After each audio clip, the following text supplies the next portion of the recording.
CM గారు కూడా ఇదే మాట్లాడినట్టు. ఎగ్జాక్ట్లీ, నేను అందుకే సీఎం గారిని ఐ రియల్లీ అప్రిషియేట్ హిమ్.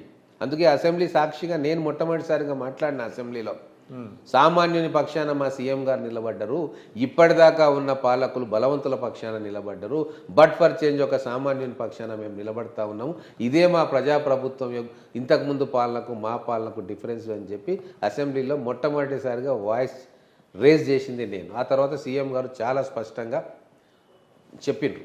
అంటే మార్పు అనేది ఎక్కడి నుంచో మొదలు కావాలండి. ఇన్ని సంవత్సరాలు ఉంది కాబట్టి అటనే ఉంటామంటే కుదరదు.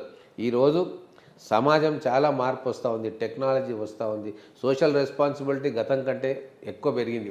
గతంలో మీరు ఏం చేసినా ఎట్లున్నా నడిచింది, కానీ ఇక్కడ ఈరోజు యూట్యూబ్, సోషల్ మీడియా మీకున్న పాపులారిటీ తోటి మీరు చీమ చిటుకుమన్నా కూడా మిమ్మల్ని 1000 కళ్ళు చూస్తూ ఉంటాయి, 1,00,000 మంది మిమ్మల్ని వెతుకుతూ ఉంటారు.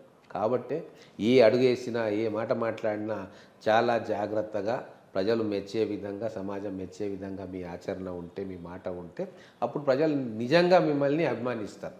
ఇప్పుడు చూపించే అభిమానం సినిమా స్టార్ల మీద క్షణికమే, ఈరోజు మీ మీద చూపిస్తారు, రేపు ఇంకోరి మీద చూపిస్తారు. కానీ నిజమైన అభిమానం అనేది ప్రజల నుంచి రావాలి అంటే ఖచ్చితంగా మీరు సమాజానికి ఉపయోగపడేటట్టుగా మీ నడవడిక, మీ ఆచరణ, మీ ఆలోచనలు ఉండాలి.